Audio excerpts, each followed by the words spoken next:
Wasikilizaji hata watazamaji, mara tena tunawakaribisha kufuata matangazo hata na vipindi vyetu. Ni katika ule mpango kama vile mmekwisha zoea kuwaonesha namna jinsi kazi hapa zinaendeshwa katika ujenzi wa mabarabara mbalimbali ndani ya mji wa Goma, lakini pia katika eneo zote ambazo zinaongozwa na Alliance Fleuve Congo M23. Kwa leo, baada ya kuona namna jinsi kazi zilianzishwa kwa kutengeneza mabarabara mjini Goma, hapa tuko katika eneo ya Ndosho. Ni nafasi ambayo inajulikana kama Neo Apostolique. Ni kwa wale ambao wanafahamu mji wa Goma vizuri, ni nafasi ambayo ilikuwa ikikuwa na maji mengi sana. Hayo maji ilikuwa ikisababisha watu wasifanye kazi zao namna inavyostahili.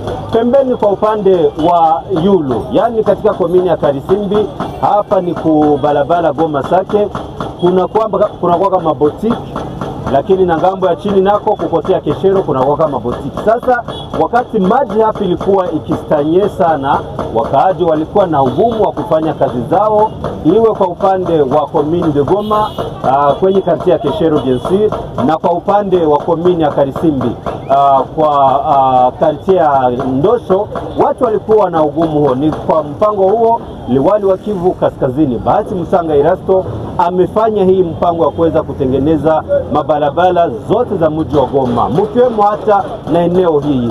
Kama mnavyotizama hapa, ni shirika moja ambalo liliweza kuganyia hiyo marshe ya kujenga hizi mabarabara, ndiyo imeendelesha kazi kunako barabara Goma Sake.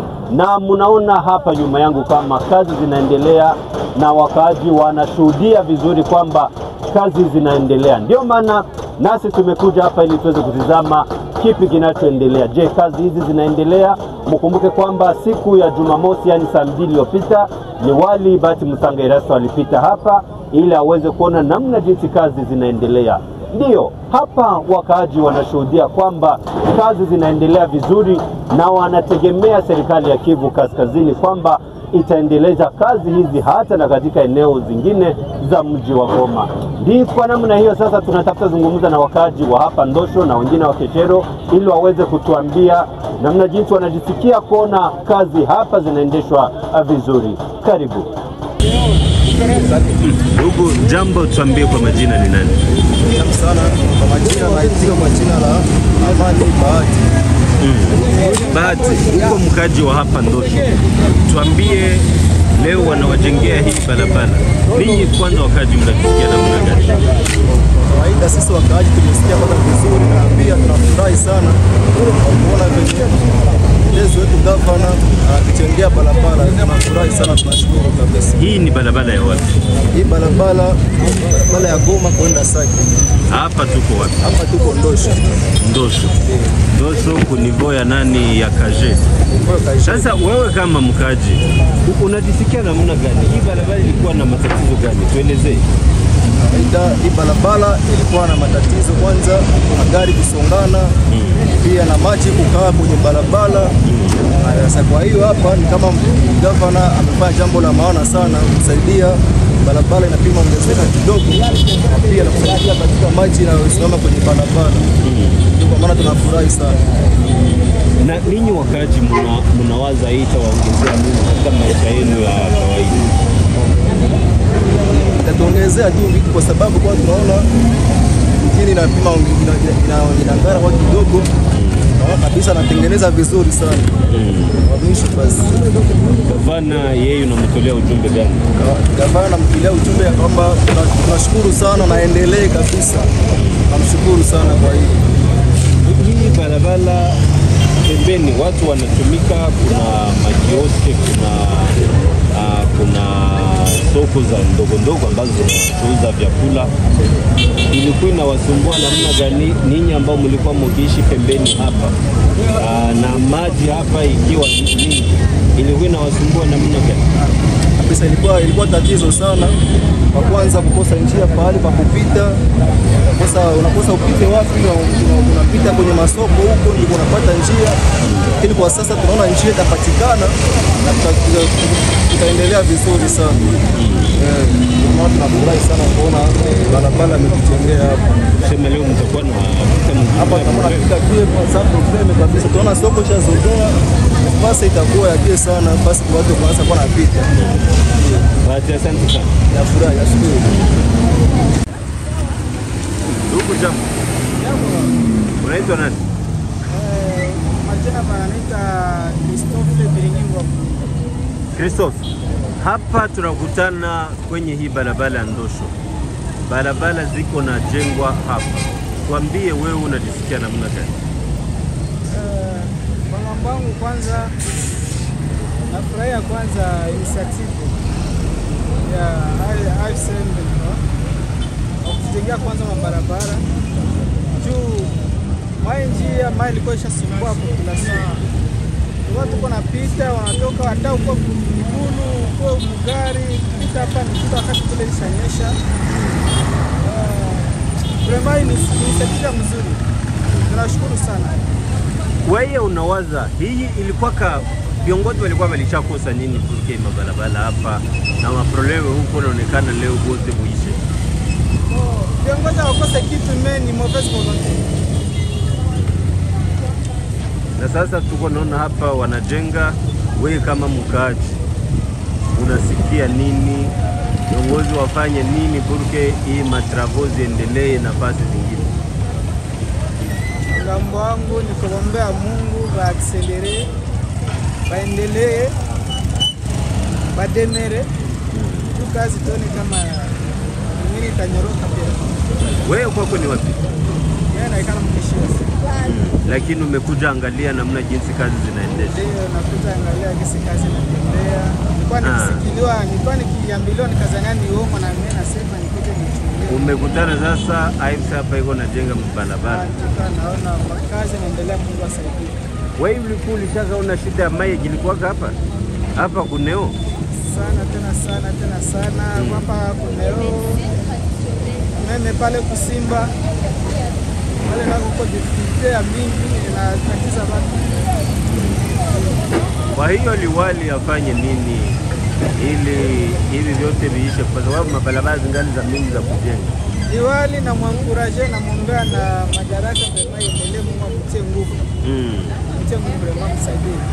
Kule kwako Keshero hali ya usalama ishakuwa salama? Kwanza ni jambo tulikuwa tukiongelea kwa asubuhi. Tunasema ngamba ya usalama vraiment Mungu alisaidia. Kwa leo naanza tezi lala. Wanaacha mlango wazi na utalamuka na kuna derangement. Ndio. Keshero nako kazi za ujenzi zilianza, mimi nawaza hapa karibuni wako na wajengea parking kubwa kule. Ndio, parking ya Masisi pale na kwa sababu barabara gambo ya chini ile kibarabara ya kuna pavezi kuna vraiment ça encourager. Na mimi niko mjeni, na mimi niko maître mason. Nikisema na wewe utaomba kazi ha? Normalement na njoo kwanza niko na jembe yangu hapa natembea na jembe kusema Pandisha chombo ya kazi watu waione. Natembea na jembe yangu bwana kama na mimi niko mlimai. Na mimi nakuja omba, naona shamba iko hapa na kiana mimi nianze. Na mlimai haizi enda lima bila jembe. Bila jembe. Ndio. Ndio ile. Christophe, asante sana. Nashukuru. Na courage. Merci. Ndugu jambo. Jambo. Unaitwa nani? Blaze. Tunakutana hapa kwenye bako na jenga na weye uko na butiki hapa. Hapa ni Ndosho. Tuambie unaisikia namna gani kuona kwanza wanajenga pembeni ya fasi yako ya kazi? Kwanza ni kushukuru Mungu. Basi tulikuwa tunateseka kwanza juu ya maji. Wakati maji inakuwa wakia watapatikana, tutapata wakuuza. Mimi hapa vraiment tunashukuru Mungu. Barabara inakaa yala, natuka ni sana na Mungu awabariki. tuambie mzuri, hii mai ilikuwa na basumbua namna gani nye watu mnachuruzia hapa pembeni ya barabara? Mai ilikuwa natuzuia paske wakati na stanye badilia watu wanakosa nafasi ya kupita. Ndio sababu kwa barabara napenda auze, lakini kuruka kuna mshinda ile tunatuma badilia wapatikana. Nikisema hapa hii fasi yote ilikuwa na nyaka kwa mai. Mai ilikuwa na stopake pale sana. Na sasa mnalisikia namna gani wewe kama Blaise? Mema hapa tunashukuru Mungu sana. Basi tunaona kazi inaendelea.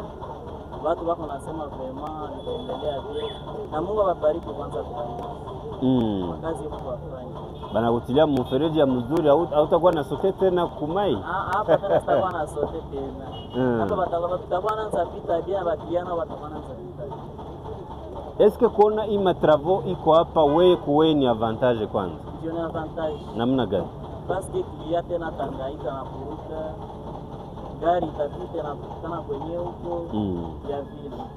Mbele gari ilikuwa nachungia kwa mbali, ndio kilia anapita mumai. Sasa anapita mumai iko naruka, na sasa tasikia mdudu ya kuruka mai anarukia tena. Sasa mwaka kutana mai iko ya mingi hata ruka tena. Hata anapita anaenda. Pale na unamuomba. Ndio mimi naomba tunapoteza franga. Mimi sasa itakuwa mzuri juu watakuwa nafika mzuri. Ndio watakuwa nafika bila problem. Sasa guverneri iko najenga hii barabara kwa na ujumbe wa kumpatia. Ujumbe. Wana message ya kupatia guverneri. Antuka message ndapatia guverneri. Merci sana kwa kazi yenyewe mnatufanyia na Mungu ambariki amwongezee maisha. Hapa muko nalala hapa baibe tena? Ndio, abakimbie sana ni kwa sana jinsi zamani vilikuwa huko kwa leo. Leo vitu visharudia kumstari. Visharudia kumstari kwa maana kuna problem leo. Blaise, asante sana. Asante na kwa. Na kazi njema. Asante na kwa. Tuambie kwa majina ni nani na unafanya nini? Mimi Daniel Bulonza. Niko ingenieur wa hii entreprise DSB ambayo wafanya kazi hapa. Tuambie ni kazi gani ambazo mnafanya hapa na hapa ni wapi? Hapa ni Ndosho, tunafanya kazi ya mfereji. Itakamata mai hapa mwa zone ya KGD Neo mpaka ngambo ya Simba, station Simba. Hapa kulikuwa shida na nini? Hapa ilikuwa tunaita mu français point bas. Mahali mai ilikuwa na stanye, ilikuwa na haribu barabara. Kwa hiyo ndio wakubwa walitaka kuresolve problem ya maji hapa, ndio maana wamefanya mfereji. Ina maana kwamba wakaaji hapa walikuwa wanateseka juu ya tatizo la mai? Ndio, wakaaji walikuwa wanateseka sana, kisha mvula mai ilikuwa ikisumbua siku kwa siku. Tuambie barabara hii ni combien de mètres na mulianza siku gani matako? Longera ya mfereji ni presque 500 metres. Na tulianza na kuwa juma mbili. Na kazi zitaisha siku gani? En fait, wakati kama bila mvula na makaprisi za mashine tunatia 2 mois maximum. Miezi mbili. Wakaji hapa wanasema kwamba hii tatizo ya mai ilishakashindikana depuis miaka na miaka. Ninyi mnaleta specialite gani ili muweze kuimaliza hii shida? En fait, specialite ni tuseme itawezekana kwa sababu tumetupa mahali mai itaenda mpaka kulaki. Ni hiyo tu. Wakati walikuwa wakifanya projet ndogo ya kuzuia probleme mahali mai na stanye walikuwa wapate solution. Lakini mai itaenda mpaka kumfereji kwa kulaki pale solution itakuwa. Engineer, tuko naona hapa inaanzia kunivua KGD na inashuka kuneo. Itafika kulake namna gani, mfereji itapita wapi? Ni kusema kuna mfereji ambao umekwisha anza barabara wanaita moto mpenda. Ni hapo tatia hii mai kwa hiyo mfereji kisha mai itaendelea basi kuna ile projet ya kupeleka mai hapo mpaka kulaki. Lakini wakaaji hapa wanasema kwamba wanaona kama itakuwa vigumu. Nyinyi mnawatolea assurance gani? Nadhani kufuatana na mambo ambayo tulifanya edit zamani kwa sasa tunaona jinsi maji naweza kafika hapo. Wakuwe tu na imani utakuwa suluhisho. Kwa leo munamalizia hapa kuneo apostoli ndosho wala vitakuwa namna gani? Ni kusema tukamaliza hii ya Neo, kutakuwa hiyo ya Simba na kunakuwa mahali pengine ambao tutaanza makazi. Hii ya Simba nayo ile mai batu waamini kwamba itatoka? Ndio, mai itatoka. Ile na ilishaka shindikana nje. Mai itatoka. Tunawa confirm mai itatoka. Ni kusema itakuwa continuity ya hii wala kwa kwenye mutafika munakata munaendelesha na stima? No, hii ni projet moja na hiyo ni projet nyingine. Hiyo ya Simba itaanza siku gani? Nadhani kwa hii juma itaanza. Watu pale munawarasireni wawe kimya, hiyo projet nayo siku chache tu nayo itaanza na hiyo shida itaisha.